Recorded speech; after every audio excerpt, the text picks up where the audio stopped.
তাহলে বন্ধু আমরা কয়জনকে বানাবো কথা বলেন? তিনজনকে বানাবো। কয়জনকে? তিনজন। এক নাম্বার বন্ধু বানাবো আমরা আল্লাহকে। দুই নাম্বার বন্ধু হবে রাসূল করিম সাল্লাল্লাহু আলাইহি ওয়াসাল্লাম। তিন নাম্বার মুমিন যারা হবে তারা হবে আমার বন্ধু। যারা সালাত আদায় করে, যাকাত প্রদান করে, এরাই হলো মুমিন আর এরাই হলো আমার বন্ধু। আর এদেরকে বন্ধু বানাতে বলেছেন কে? এই তিনজনকে যদি বন্ধু বানাই, আল্লাহ রাব্বুল আলামিন বলেছেন, তাহলে তোমরা দুনিয়াতে বিজয় লাভ করবে।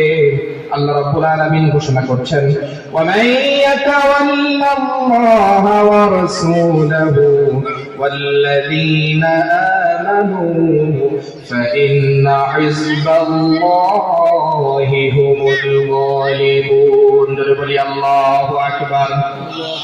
রাব্বুল আলামিন বলেন, বান্দা তোমরা যদি আমি আল্লাহকে বন্ধু বানাও, আমার রাসূলকে যদি বন্ধু বানাও, আর মুমিনদেরকে যদি বন্ধু বানাও, তাহলে তোমাদের দল হবে ফাইন্না হিজবাল্লাহ, আল্লাহর দল।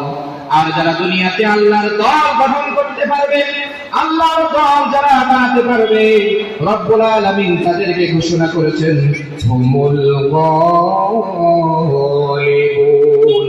আমি আল্লাহ রাব্বুল আলামিন ওই দলকে দুনিয়া এবং আখিরাতে বিজয় দান করব।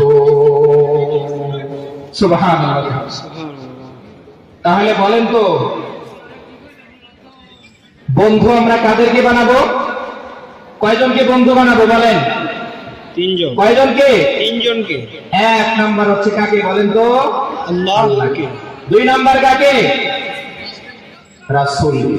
তিন নাম্বার কাকে? মুমিন বান্দা। যারা মুমিন। তিন নাম্বার কাকে? মুমিন। যারা মুমিন হবে তাদেরকে আমরা বন্ধু বানাবো।